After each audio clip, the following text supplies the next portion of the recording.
Hola de nuevo a todos.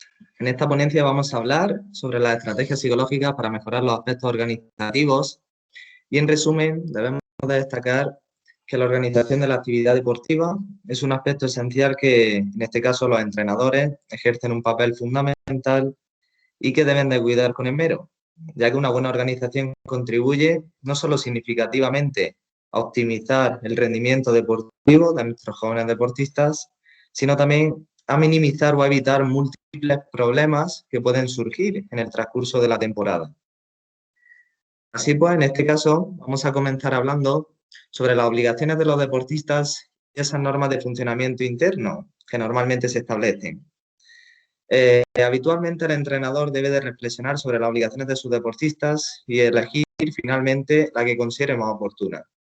Por ejemplo, en qué meses se desarrolla la actividad, qué tipo de competiciones vamos a realizar, cuántos días a la semana se van a entrenar, etcétera.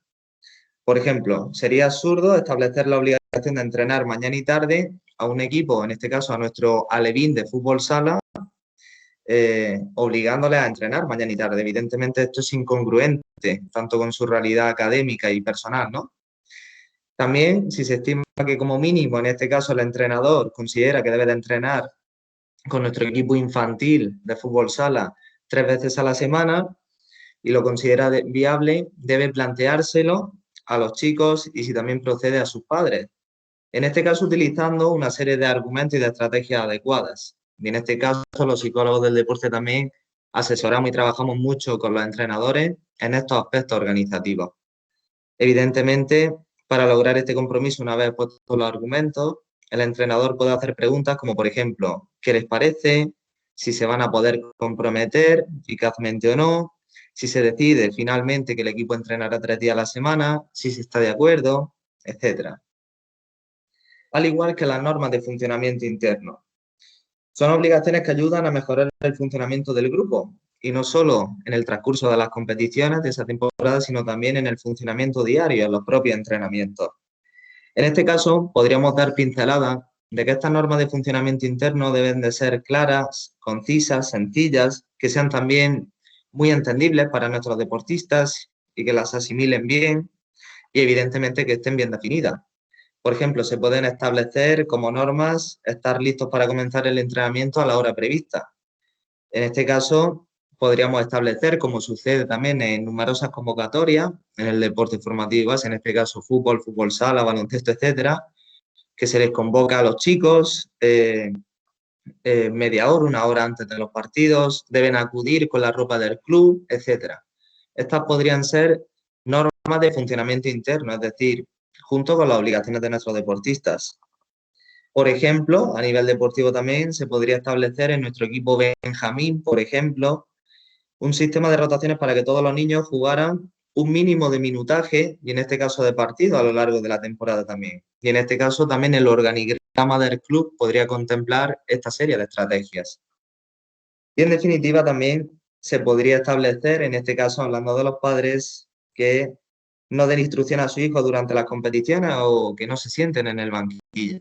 Evidentemente, cosas como estas se dan por hecho, ¿no? A día de hoy en nuestro funcionamiento, pero que también se debe de establecer de antemano, desde inicio de temporada, las obligaciones de nuestros deportistas y estas normas de funcionamiento interno que no solo deben de cumplir los deportistas, sino también en congruencia con los entrenadores y con los padres. Y evidentemente el papel del entrenador a la hora de gestionar este tema es fundamental. Posteriormente podemos hablar del tema de las penalizaciones y de las excepciones. Habitualmente las penalizaciones evidentemente deben establecerse con antelación también al inicio de la temporada y deben de ser también muy congruentes con las obligaciones de los deportistas y evidentemente con su momento evolutivo y su situación personal y deportiva. Un ejemplo podríamos verlo en que las penalizaciones en este caso deben de ser proporcionadas a la falta que se comete. En este sentido podríamos destacar otro ejemplo en el que sería desproporcionado penalizar a un jugador alevín, por ejemplo, del club, sin jugar un partido por llegar 5 minutos tarde a uno de los entrenamientos de la semana. Esto evidentemente sería una penalización excesiva. Otra podría ser que no llevara un perjuicio mayor este tipo de penalizaciones. Por ejemplo, sería inapropiado que a un deportista que falta entrenar se le penalice sin entrenar más días. durante la semana. Es decir, establecer el sistema de penalizaciones se debe de meditar bien, debe de estar consensuado también con el organigrama del club, el entrenador también tomar las decisiones oportunas también. Y evidente, nosotros como psicólogos siempre apoyando y asesorando en la medida de lo posible para ayudar a nuestros entrenadores. Otro ejemplo también de penalizaciones podría ocurrir una situación, por ejemplo, si se establece que el jugador que falta a los entrenamientos sin justificar más de 2 veces, no jugará el siguiente partido. En este caso, este tipo de penalización deberá cumplirse aunque se trate del mejor jugador del equipo. Y esto muchas veces, que ahora hablaremos con el tema de las excepciones, se suele valorar también más esa cualidad o capacidad deportiva de un deportista a la hora de que pueda tener una excepción o que se le deje pasar un poco la mano. Incluso los padres suelen ser también los primeros que apoyan también esta mano izquierda.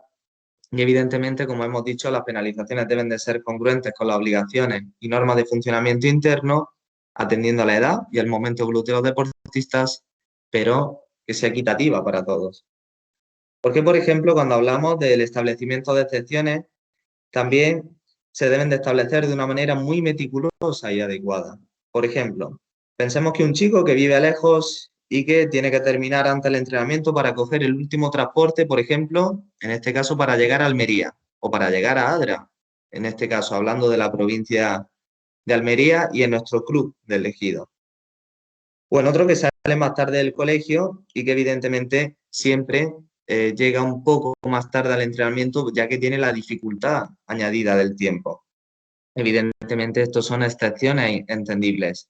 Al igual que si uno de nuestros muchachos necesita, por ejemplo, ese día de entrenamiento para poder estudiar porque tiene un examen o necesita prepararlo, evidentemente se debe de consensuar en inicio de temporada y podría ser también una buena excepción, ya que es un argumento sólido y que estamos también contribuyendo a su formación no solo deportiva, sino personal.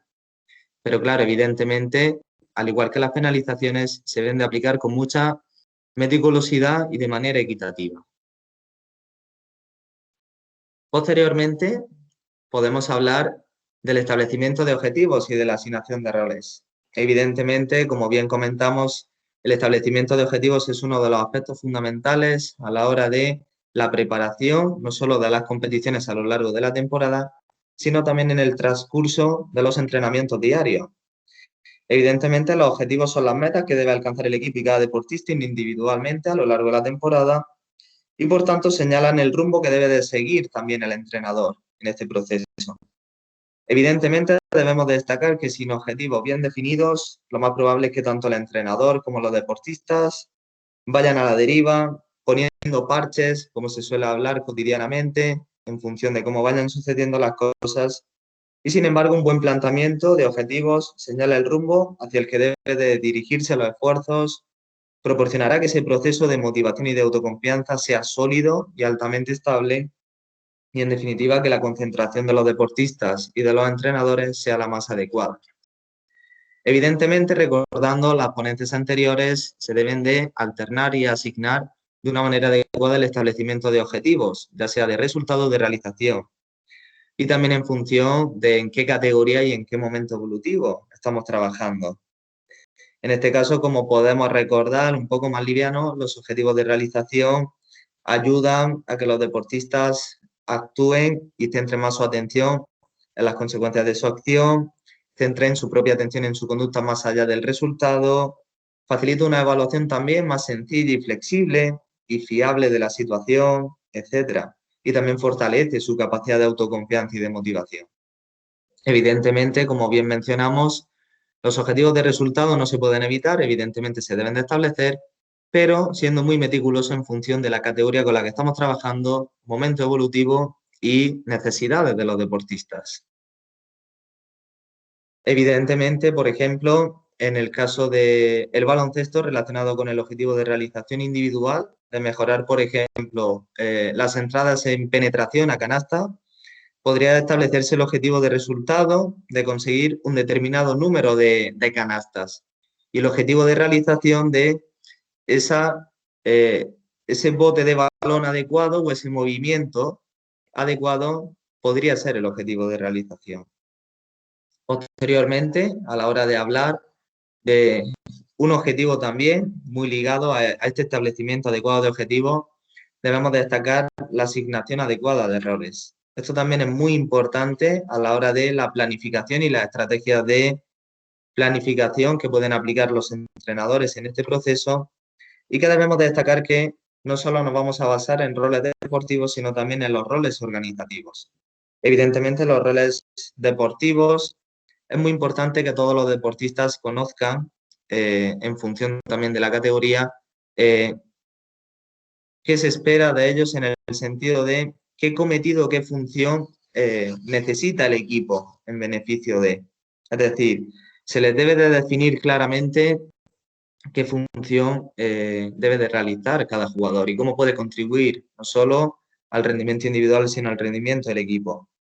Evidentemente, por ejemplo, en un equipo alevín sería muy productivo que los jugadores jueguen en distintas posiciones, en nuestro caso, por ejemplo, en el fútbol sala, a lo largo de la temporada, aunque no cambiando de posición en cada partido, sino manteniéndose lo suficiente como para conocer las características de cada puesto concreto. Es decir, que nuestro jugador alevín conozca un poco las funciones de cómo jugar de ala, de cómo jugar de pívot, de cómo jugar desde el cierre, y en definitiva estamos también contribuyendo a una mayor versatilidad del deportista.